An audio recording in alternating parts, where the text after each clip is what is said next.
Momentarily.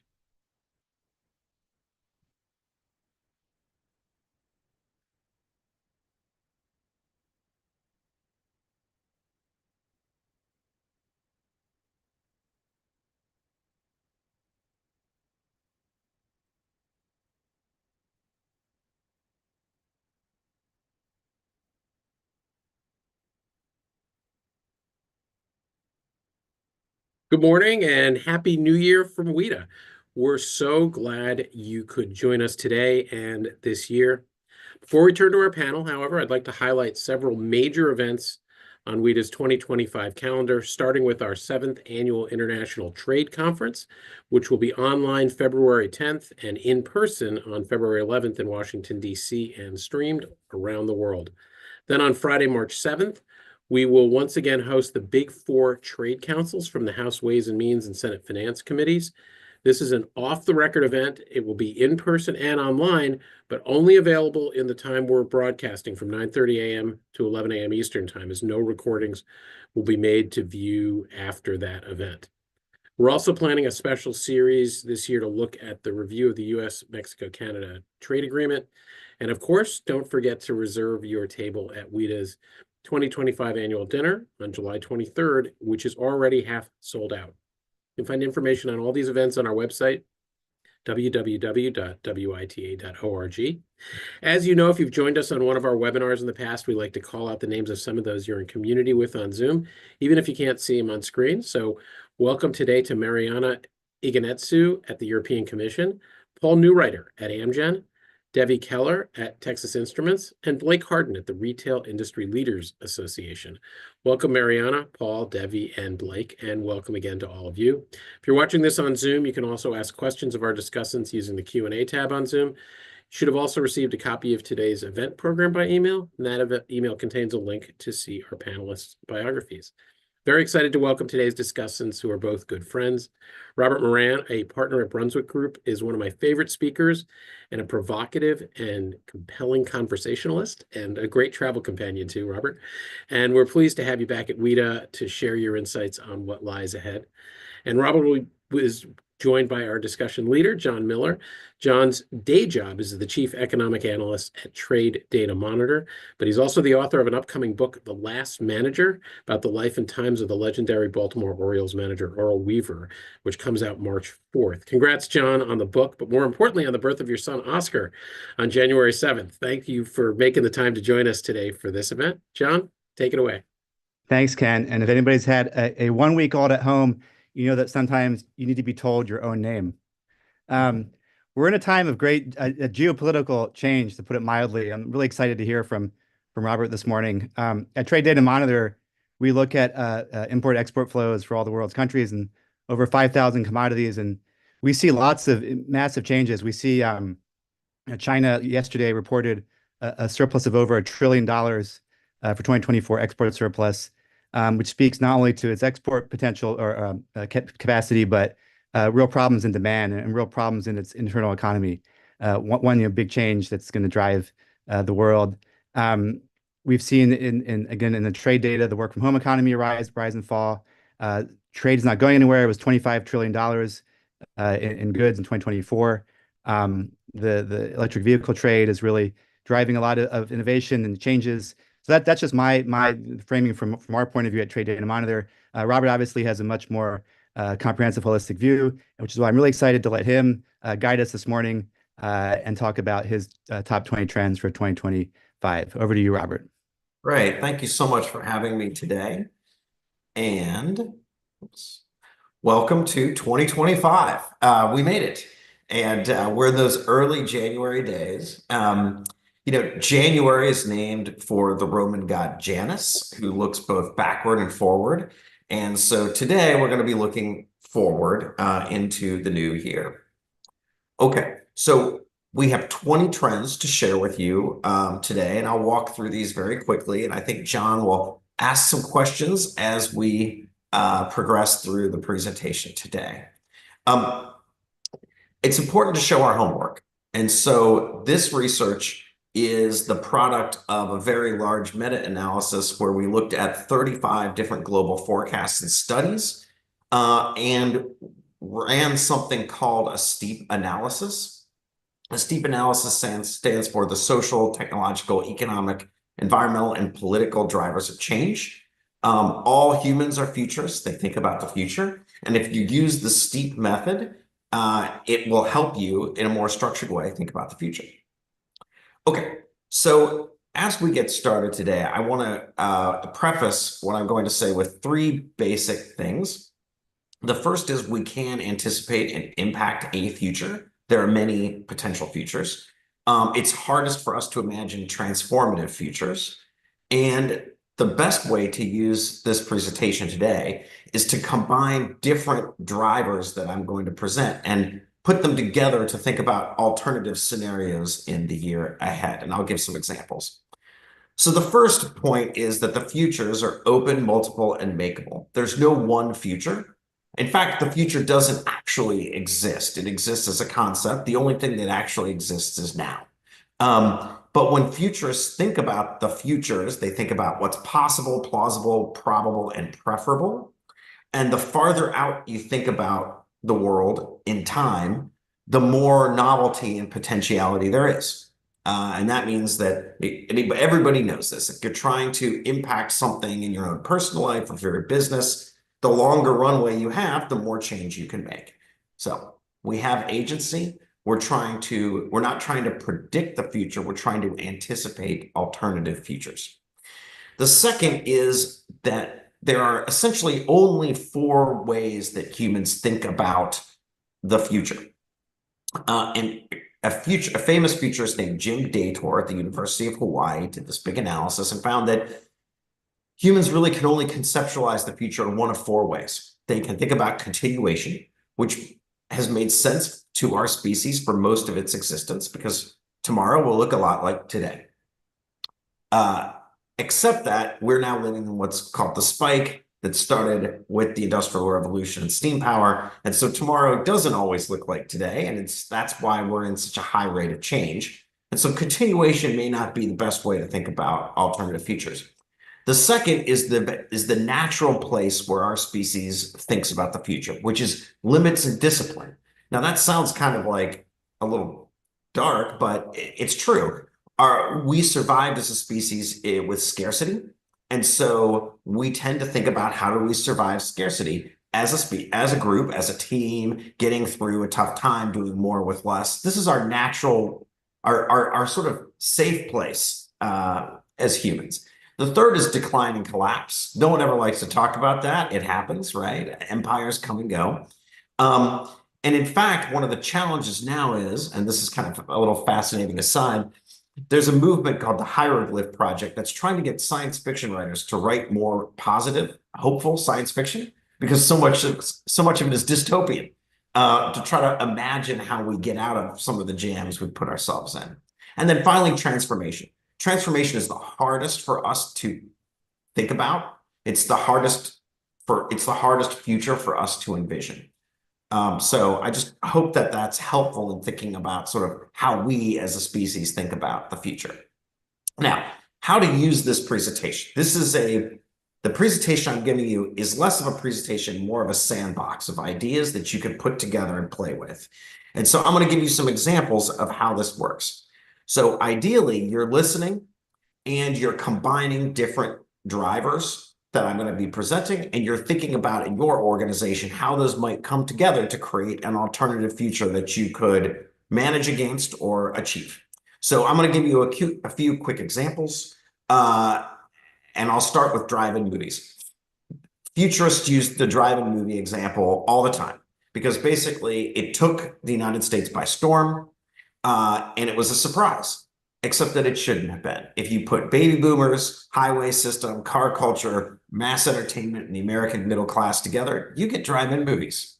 And that shows you how all these drivers work together to create a future. Same thing with the iPhone. If you know that everybody will own a mobile phone, the rise of the internet, computing power advance, and miniaturization, you get the iPhone. And to stretch us a little bit, AI candidates, which we're now starting to see. You had somebody try to run an MP for Parliament in the UK recently. And I happen to have written a little novel about this that explores what this looks like. But it's it's happening. So if you combine AI progress, deep fake technology, which is now almost as real, decline of traditional political institutions and nostalgia, you get AI candidates. So these are ways to think about putting different alternative futures together. And I encourage you to do that. I'm a big fan of collective intelligence, which means that the people listening to this have far greater intelligence than John and I have combined. And so I'm hoping that you all can start to play around in this sandbox of ideas. But we're both real, just to put that on the table. We are very real, yes. Okay, so I'm going to talk about these trends. I'm going to go pretty quickly so we can have discussion. So the first trend is trust collapse. Trust is measured by sociologists in two dimensions: horizontal, how we trust our neighbor;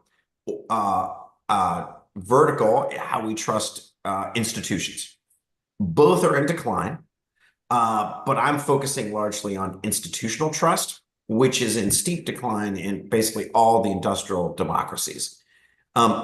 Here's one example, which is trust in government in the United States, and you can see how it precipitously fell. Basically, Vietnam and Watergate are credited with that decline. And then, but for some really great economic years during the Clinton administration, we've basically been in this sort of long-term downward trend.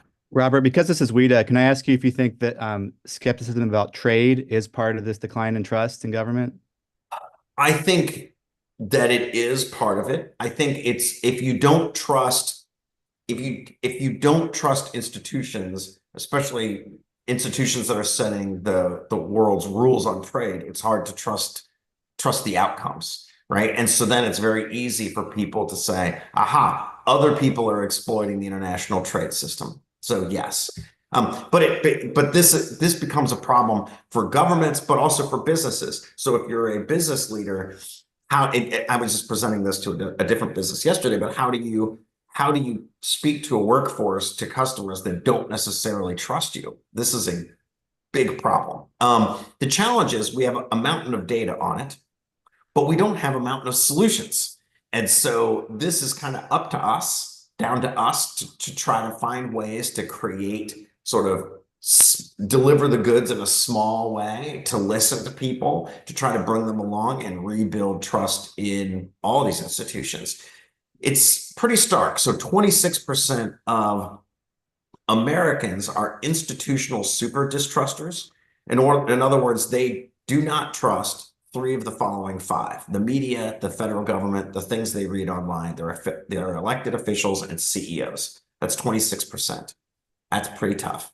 And by the way, I stole this idea from a team that did this research in the UK and had almost the exact same percentage. I changed the language a little bit for the US market and changed the methodology. But what's interesting is I ended up in the same place. And that just shows you that basically, at least two big industrial democracies have essentially the same, almost exactly the same sort of disconnect. And things they read online, that's non-media information sources, right? Like Reddit and YouTube, for example. I'm sorry, what's the question? The question is the category of things they read online is non-media information. We didn't specify. We did not specify. We just said things you read online. So that could be a weakness in the question, but there's always the weaknesses in the design. Okay, birth rate decline is our second big trend. This is happening all over the world. Most people, when they think birth rate decline and aging, think of Japan. But that's not even the country that's aging the fastest or seeing some of the birth rate decline. South Korea has the most extreme. Interestingly enough, in parallel, there's a movement of South Korean women that are saying they do not want to be married or have children, which is worth Google. It's a fascinating read, and someone's going to write a great novel about it at some point. But the challenge, I think, in a trading capacity is, for example, China is aging very, very quickly. And what that does then to their domestic demand is a real issue. In Asian cultures, there's the concept that the dutiful daughter-in-law is supposed to be responsible for aging parents. Well, that's a very hard burden in a very rapidly aging culture. And I did this research in Asia 10 or 12 years ago for Swiss Re, and it's only gotten more challenging over time.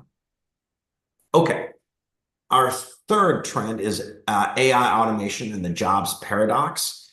And essentially, there are three different views. Now, you've seen this, all sorts of articles, I'm sure, about this in the news. But essentially, there are three views on AI and automation. The first is what we would call the job apocalypse. And you see these big headlines. And the idea is that AI, generative AI, et cetera, automation goes through the workforce. People are thrown out of work, and society really scrambles to adjust in that transition period. That's one theory. The second theory is that the transition will be slowed by culture, by organized labor, by regulators, by folkway, by us not necessarily wanting to interact with bots and robots and things like this. And so that's the second view. And so you also hear this not so fast view. The third view that I think is very important to understand, and the one I want to spend a little bit more time on, is the theory that comes out of the Royal Society in the UK, which says a job is a stack of tasks. You automate a task. You don't automate a job. So if a person has a job that has 30 tasks and you automate one of those tasks, you don't automate their job away. You've made them more powerful. You've given them more time back. And so then the question becomes, how do those workers get trained in those technologies, and how do they capture the efficiency gains? And how does society share in those gains equitably? I think that's the bigger question. Now, if you have a job that has 5 tasks, a stack of 5 tasks, and 4 of those can be automated, then yes, your job could go away. But for many of us, our job won't go away. It will just change, and we will be leveraging AI assistants and other AI technologies. And so anyway, you're going to hear these three views, I guarantee you.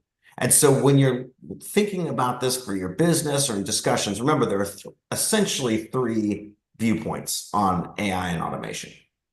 Okay, social and political polarization is our fourth trend. I'm not going to spend too much time on it. I think everybody has read about this. 2024's Merriam-Webster word of the year was polarization. We have plenty of data points showing distrust of partisans, one versus the other, et cetera. The challenge in the business community is that you have polarized electorates where the different partisans want business to take a side, and that makes things even much more harder, especially when you have 4 different generations in the workforce. This will eventually subside.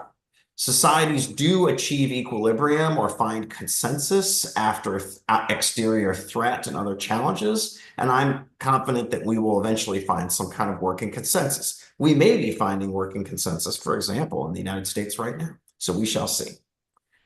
Number 5, social fragmentation and loneliness. Interesting, because I mentioned Japan. When people think about this, they often think about what they've read about the Japanese situation in terms of people with young men withdrawing to their bedrooms and not leaving.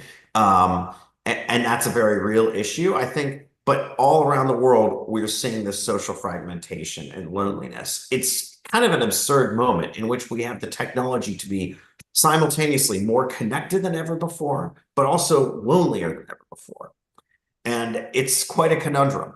For example, 8% of Americans say they have no close friend. So 1 out of 10 people you meet in America just basically would report they have no close friend. 2/3 of young American men say no one really knows me. And you see a lot of younger men now, for example, reaching out to organized religion or listening to podcasters or trying to make sense of their lives. And so I think there's this yearning for connection. This is an opportunity for businesses. It's an opportunity for civic leaders. It's an opportunity for all of us to simply connect with other people. Trend 6, which is about attention. So you've heard before that oil is the most valuable commodity. You've heard that data is the most valuable commodity. Our theory is that attention is the most valuable commodity because humans still control the human economy. And our attention is basically the biggest buying trigger. And so that's where we're at. I think the organization that's most interesting to study are the Savannah Bananas, which are a professional baseball team in Savannah, Georgia, who have become more popular than almost any Major League Baseball team. But they play a very interesting brand of baseball that's more like a carnival. Um, and their founders are built it on TikTok, on Instagram, based on attention, on entertainment and attention. The next trend is resource nationalism. So what's happening right now is that the major nation states of the world are in a fierce competition to secure the minerals they need: rare earths, graphite, lithium, cobalt, nickel, copper, etc. They're trying to make sure they've secured supply. Just over Christmas time, for example, it was reported that there is a very large reserve of lithium in Arkansas that was just been discovered. And I guarantee you that will be exploited. But what's happening is all nations, all the great powers are trying to basically line up supplies of this so that it cannot be denied to them, which means you're going to see a lot of great power friction in this area, also in Africa, where quite a lot of these minerals can be found. AI-powered healthcare. We've been talking about this for a long time. It's not just the doctor apps that you will use to kind of quickly diagnose some of your challenges. It's also AI that's getting increasingly better at reading scans. And if you combine it with the quantified self movement, where you are scanning your body, you're tracking your health indicators, you will end up having a very good doctor that you have downloaded and that is on your phone and eventually on your glasses, which is where the technology is headed, that will preemptively help you manage your health. And we think this is a very exciting moment. People are going to have to get used to the idea of sort of AI doctors giving them 24/7 sort of care and direction. But we think that the biohackers will embrace it quickly, and then it will eventually become mainstream. Robert, I'm curious in all this framing where you put the idea of a pendulum swing, and that, for example, in AI, we might realize what's really valuable about a human doctor, and the pendulum might swing back a little bit Yes. towards that. And I want to add too, if other listeners, viewers have their questions, they can type them in the Q&A box, and I'll ask them to Robert. Anyway, about the pendulum. No, so John, your question about the pendulum is really good. And yesterday, that was one of the questions I had from the audience in my presentation of this material yesterday. And what I recommended, there's a wonderful book. I strongly recommend it. It's called The Most Human Human. It is a fantastic story. So this writer, humanities expert, I think he's a professor, humanities professor, was asked to play the role of the human in a Turing test. A Turing test tries to test to see if it's an AI or a human. And if you can't distinguish, it can be said to be like a human in that it fools you, essentially, right? And so this guy was asked to play the role of the human. And so that got him thinking about, what is it to be human? And what is it to be human in a world where AI can mimic us? And so he came up with this idea of how to be the most human. And I had the most wonderful conversations about this yesterday. Empathy is something that makes us wonderfully human. Sitting down and writing a note to someone and encouraging them is something that makes us the most human. So I do think that the more AI progresses, I think there's going to be a moment in which we're almost not so much the pendulum swings back, but we're free to be better humans or explore humanity. Slower dinners, writing letters, taking time with people, reaching out. All those things that are those soft things become the thing. So I'm actually very optimistic about what this does for us in the long run. So trend 9 is managed trade, something I think everybody here on this call has an opinion on. This is a challenge in that almost every business leader has thought about global trade flows and has come of age during globalization. And now we're experiencing something different. Now, we're always going to have global trade. We always have had global trade, and we always will. But we're entering an era where you're just going to have, it looks like, more tariff friction and tariffs and counter tariffs and tit for tat tariffs and all this kind of stuff. And that just adds a level of complexity to a world that we had been trying to reduce trade complexity on. And this is a very big long-term trend. Now, we can argue that it's not efficient. The goal of managed trade is not efficiency, right? It is resilience. And it's also political resilience, but it's resilience. And so some of even our arguments or our framework for thinking about trade is challenged by managed trade. And I just want to point out, because we're talking about big historical trends and about trade, that there have been times of protectionism before. This is the first one, though, in the era when we've solved the business and logistical side of trade. Logistics is a $10 trillion a year business, and we basically, through containerization, have reduced the cost of trade to a very minimal, almost zero cost. And so this will be the first protectionist move in that era, which I think is also very interesting in historical terms.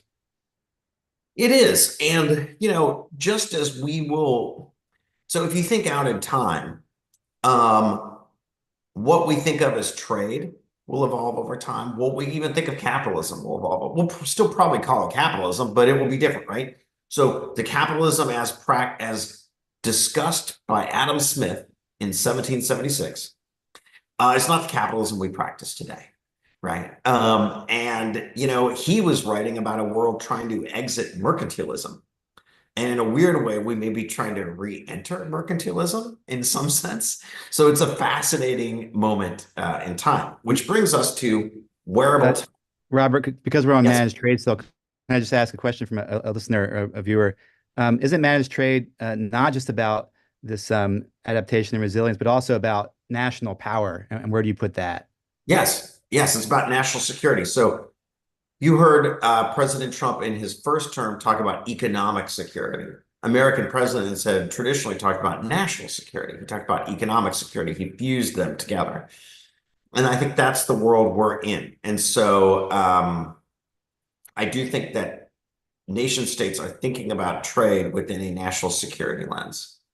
Yes. Thanks. Wearable tech boom. So in the near future, so if you think about it, in a different era, computers were in buildings. A computer was a building. It was housed in a building with people with white lab coats. And then it became something that was like smaller in the back of an office. And then it became something that was at your kitchen table. And then it became something that was on your lap. And then it became something that was on your phone. And eventually it's going to be something that's in your glasses. And it's going to give you, you're going to have a heads-up display. You're going to transact with your glasses. And I put it in, well, 2 of my science fiction novels. And so this is what's happening. It's technology is getting, our computing power is getting closer and closer to us. And we will all have AI assistants. We will talk to them as a sort of friend and assistant. And over time, we will cede authority to that assistant to negotiate flight tickets and you name it. And you will interact with it in an earpiece and on our glasses. Food and water security. Okay, this is about the link between fresh water and food. The challenge is 26% of humans do not really have access to fresh water, to clean fresh water. Importantly, most of fresh water is used for agriculture. Now, we have enough agricultural production to feed the world. We have distributional issues within that production. But the challenge is all this relies on fresh water, and we don't have enough of it. And so you're going to see a lot of innovation around food and water security. You've already seen, for example, nation states try to control flows of grain and things like that. We may see that. We also may see agriculturally induced trade blocks, but we're also going to see innovation on fresh water. and maybe on other new forms of desalination, maybe through membranes as opposed to the old method. The cost is still very expensive, but over time, we will have to find ways to get more fresh water and clean water to people. Number 12, climate refugees. There is now a significant amount of analysis on what extreme weather events could do to the refugee status around the world and how it might move people. This could be incredibly destabilizing. And we think this is something to watch, because if it happens and happens quickly, it creates essentially a crisis scenarios, human crisis scenarios. And we expect to see this in the next few years. AI and bot swarms.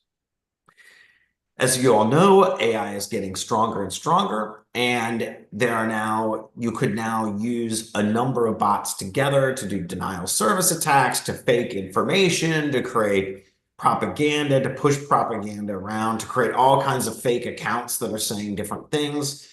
One strategy that nation states employ is not to outright deceive, but to annihilate the truth by creating so many untruths it's impossible to figure out what the truth is. And so that is one very dark potential future use of AI.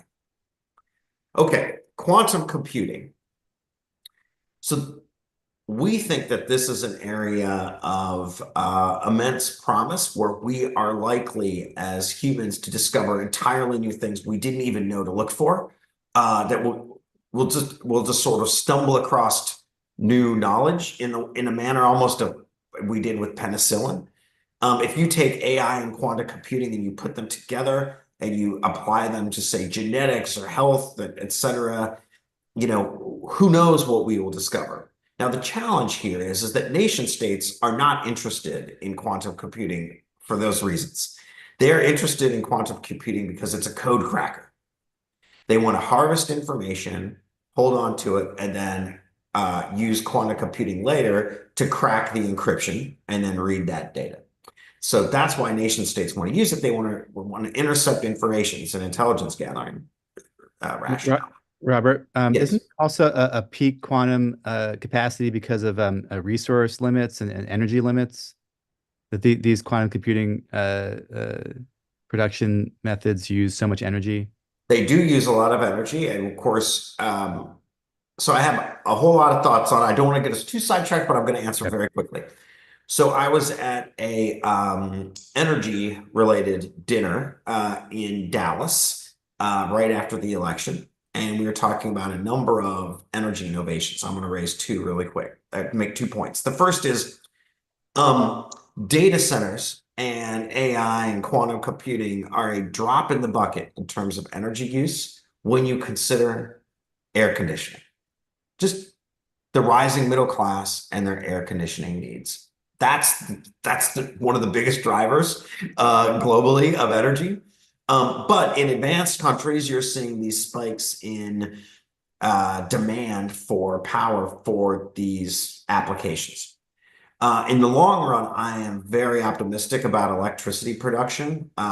We've talked about fusion power in other trends forecasts. And at the same energy dinner, I asked experts what the big sort of positive black swan event would be. And they said, well, it would be fusion power. Once you crack that, you're not really worried about how much energy, your quantum computer needs. You're done.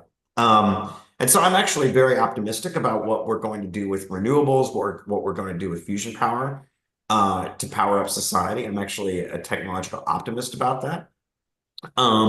And so I think that the sky is going to be sort of the limit when it comes to what we can start to do with computing. One of our challenges is simply is running out of data to train the things on, which is going to be an interesting issue as well, which is just being discussed now.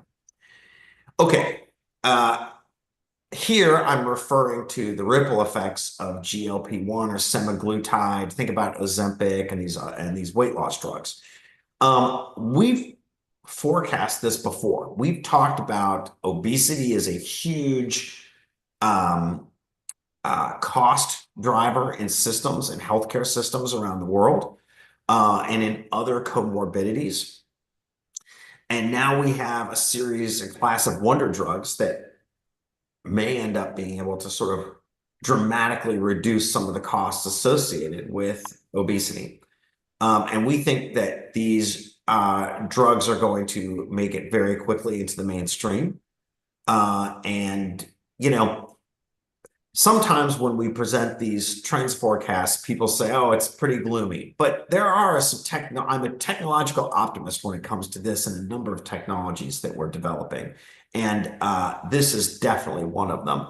The next trend will be taking a lower dosage of this in almost pill form, almost as a vitamin, and people managing their weight in that way as well. So there's going to be a lot of innovation in this space.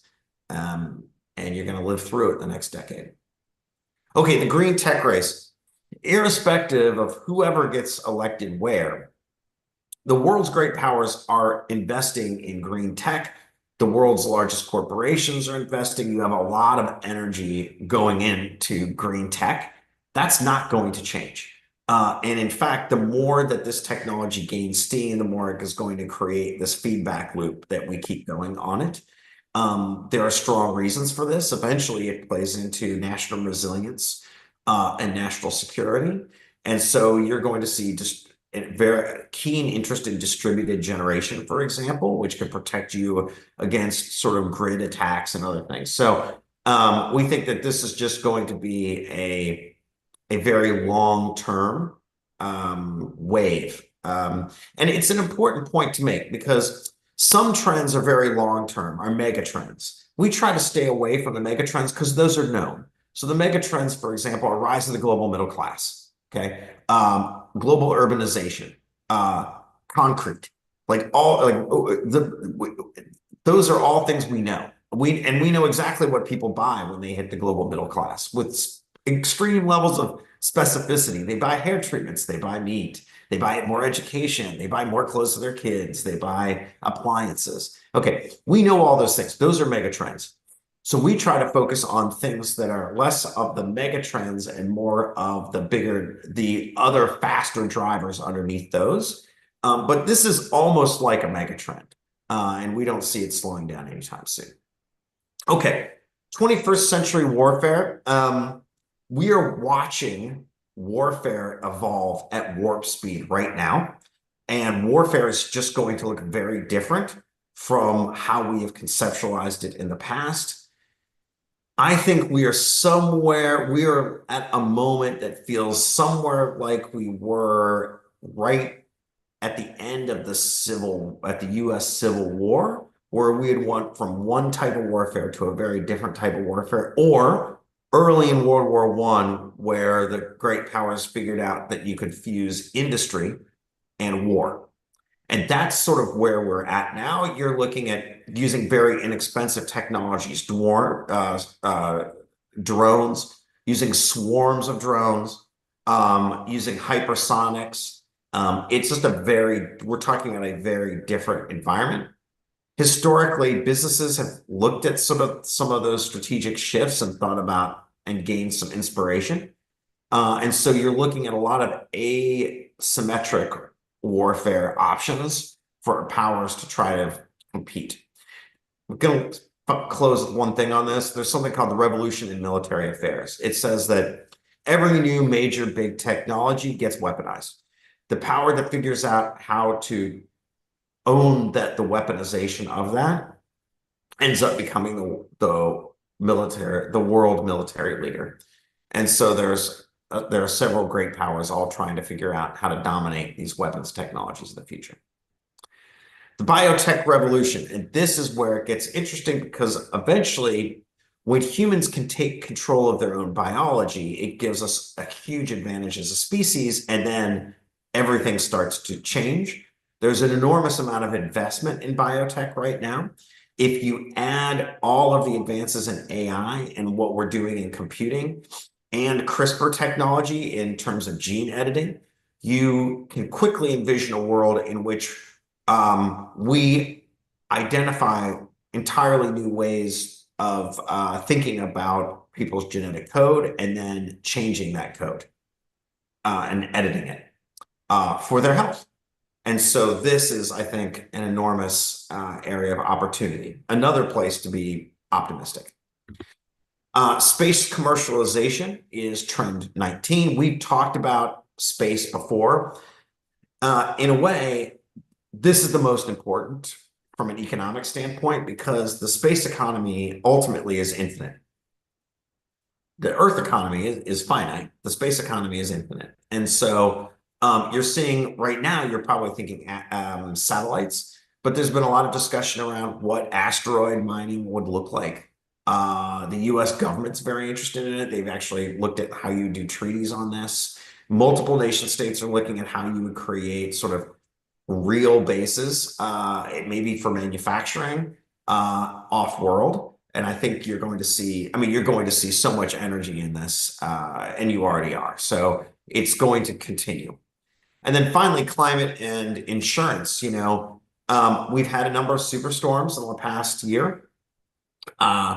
Some insurers are exiting some markets based on concerns about flooding or superstorms, et cetera. You, of course, know about the fires and an insurer that exited LA right before the fires. So we think that this action by insurers is going to drive the discussion more in terms of cost and into the economic space. And we think it's going to be a seriously discussed issue. Nation states may just decide to socialize the cost. We don't know, but I think that's what's going to be, it's going to create a very interesting discussion in the year ahead. Okay, and now I just want to close really quickly with a point about how we think about the future. So you may think about the future as random, as a roll of the dice. You may think about it as a wheel, as a cycle. Many people do. Many traditional people have thought about time as a wheel. In fact, many modern people do. CFOs think about time as a wheel. They have quarterly earnings that they have to do. It's just like a season, right? Professional athletes think about time as a wheel. Progress, up and to the right. That's a new idea from the 19th century. But many of us think about the future in terms of up and to the right.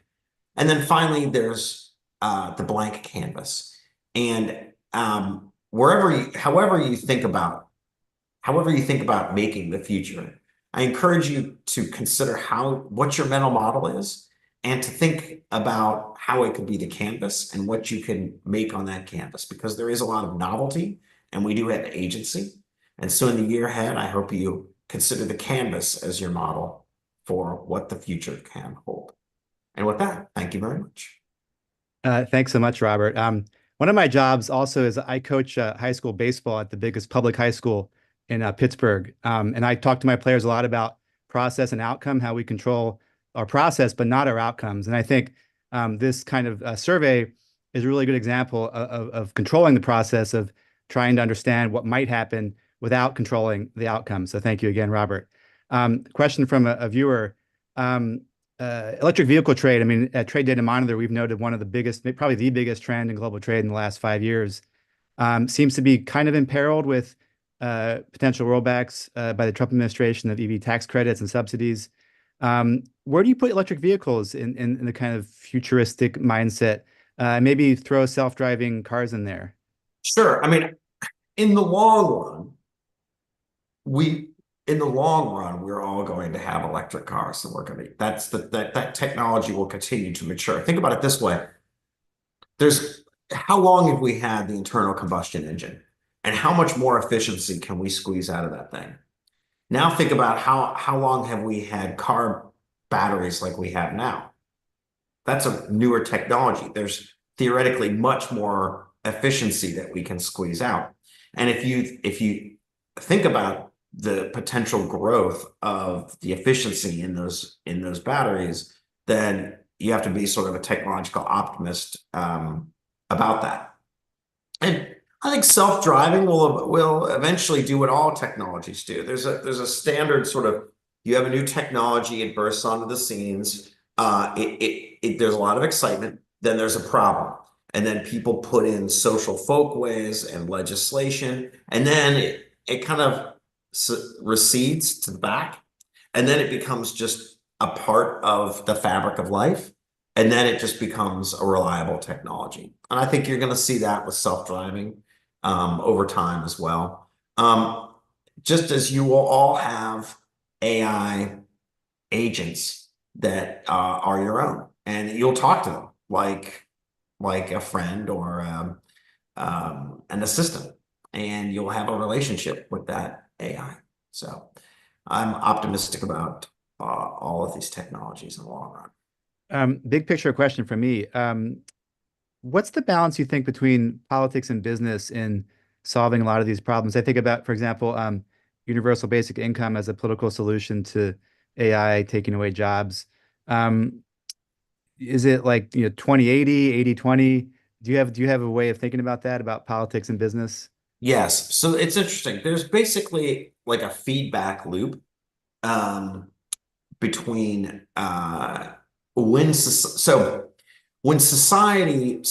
evolves and advances, it hits new problems. And then ultimately the political leadership tries to navigate those tensions and release those tensions and keep moving forward. One of our problems right now is that we do not have consensus on many things trying to move forward. And so we are basically stuck and not releasing the tension and getting around those problems. And that's where we're at. The best example of a society navigating these was essentially the British Empire, the United Kingdom in the 19th century, which went through industrialization and a massive amount of change and figured out how to have political stability in parliament throughout that time. And you saw essentially the Tories in that time basically over dealing with problems and putting them behind the society. And that was a very effective model. So I'm optimistic in the long run that we can find these things. I think the question is really around experimentation. You mentioned UBI. I've talked to folks in Silicon Valley that have thought about UBI for years. We've been talking about this for a long time. How would that even work? And I think what we need are as many different nation states and even states in the union basically experimenting with some of these things to see what works and what doesn't work in a pragmatic way. And then we will essentially find things that work and start moving towards those solutions. So, but I also think there's social convention, where it's like society just hits some topic or another and just kind of creates a new sort of a new folkway around what that's going to be like. And so I think some of this could be where society adopts convention around it, just like you do or just don't do something in that regard. And so we'll see how that plays out. There's no question what the scariest point on this list is. It's the evolutions in warfare. Right. I'm going to turn that into a question about something I care a lot about, which is shared public spaces. I'm from Brussels, where the entire center, well, much of the center now is car-free, and I love that as a shared public space solution. Does the U.S. have a shared public space problem? I mean, like Ken mentioned, my wife and I welcomed a baby boy last week, and he's beautiful, and we wonder if it's if going to school in America will be part of his future because of school shootings, and I think that's a shared public space problem. Are there technological solutions to creating safe shared public spaces? And does the U.S. have this problem, do you think? So, because the way the United States developed and because of its theory of ownership, it does not have nearly the shared public spaces like you mentioned. I think in Brussels, it's the Grand Plots. Is that correct? That's one part of it, yeah. Right. And so we don't have, for example, if you go to Spain or Latin America, they will all have sort of city plazas that were developed in a different era for trade, for meeting as a public space. And we don't really even have a coffee society or a cafe society like the French do.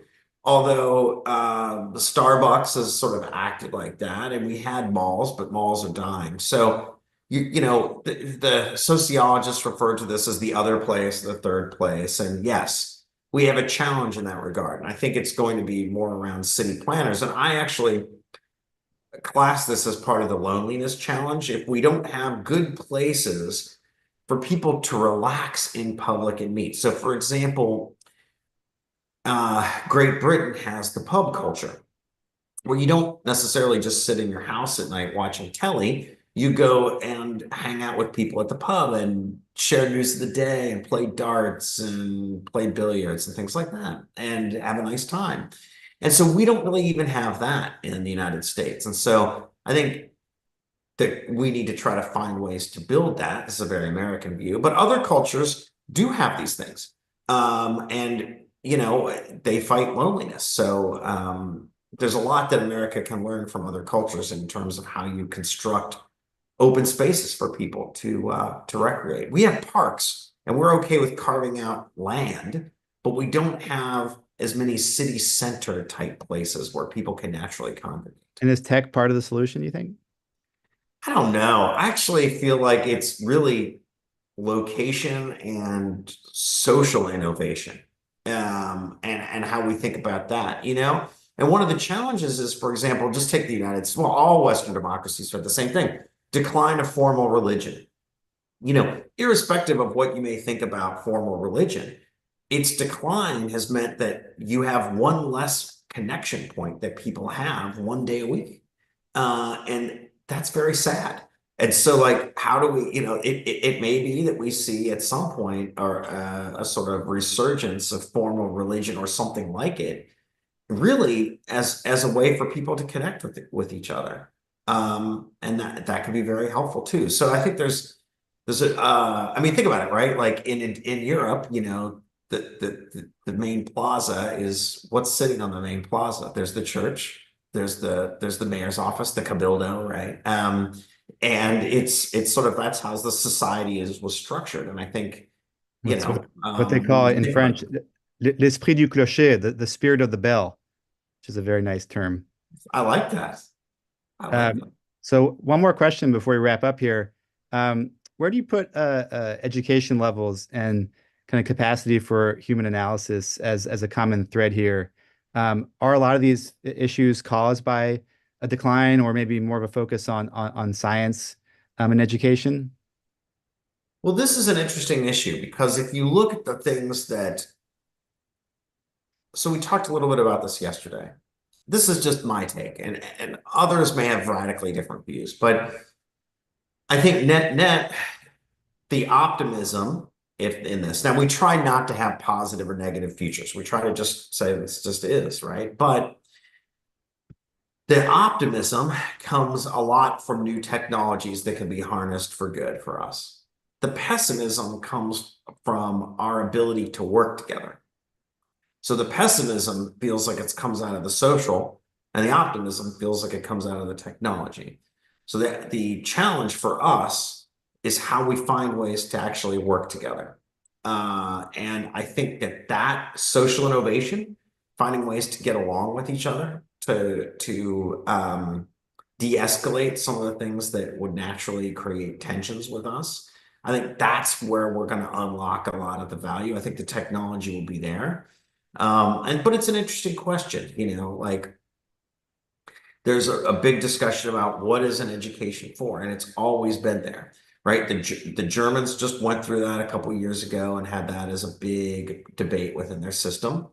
And we're having a big debate within our system now, and you see sort of less interest in a traditional four-year degree in the United States, and more interest in more sort of tech-driven credentials that are monetizable. And I think it's an open question about how that works. And to reinforce your point, I mean, the essential human themes of desire for connection, desire to take care of your children, those never change. One thing I discovered researching my book about Earl Weaver, the great baseball manager, is that he grew up in this 1930s St. Louis street culture of gambling, and he learned analytics from gambling, from numbers. Well, guess what? That gambling is now corporatized and is available at every sports stadium you can go to. The same human impulse to wager, to have some thrill, Again, it's no longer on the street. It's on your phone, but it's still the same impulse and the same demand, essentially. I have a closing question, and I'll turn it back to Ken. Um, what's a technology or maybe even like a commodity that people are very excited about that you think runs through all of this? Like, maybe 10 years ago it was lithium for batteries. Or what's something that we don't know that we should know? Or maybe it's GLP-1. What's the technology that you think is the most transformative that you see going into this year? I think it's a combination of AI and quantum computing. I think that the optimist in me says we're going to use it to find solutions or maybe stumble across solutions we didn't even know existed. But, traditionally, a huge amount of human advance has been based on new materials. So when we discovered how to make steel, that powered us forward. So I'm also optimistic that maybe some of this technology will enable us to discover new materials that we can construct with, maybe in a more sustainable way. There's already discussions about new technologies that we can use to recycle concrete, and concrete has a lot of greenhouse gas emissions. So, I do think that we might be surprised that it turns out that it's the basics of our lives that like some new technology in terms of like material science could be what becomes the surprise thing that we build with in the future that changes our world. But we'll see. Thanks, Robert. Thank you both. Really fascinating conversation.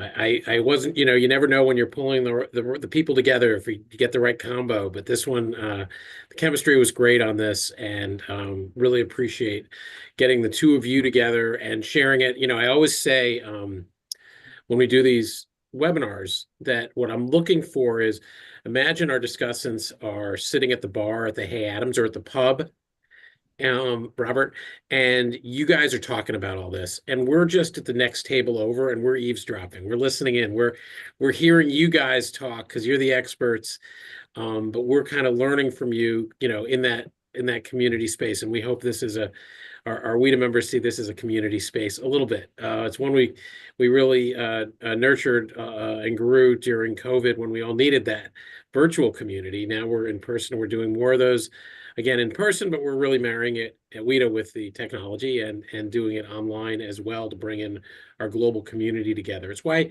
if you notice every webinar I mention 4 people who are in the Zoom room with you, it's about building community, right? It's about telling folks who they're with, who's watching this with them so that they feel they're part of something with some other people. So it's about community there, even in our community and our trade community in this case. So thank you both. Really appreciate the discussion. Look forward to seeing all of you who are watching in our community at the trade conference coming up in February. Hope you'll join us online and in person if you are able to be in DC. Thanks again, gentlemen, and look forward to seeing you both soon. Congrats again on the baby, John, and the upcoming book. And Robert, this great presentation. Thank you. And we'll see you all again soon. Happy New Year. Thanks, Ken. Happy New Year. Thank you.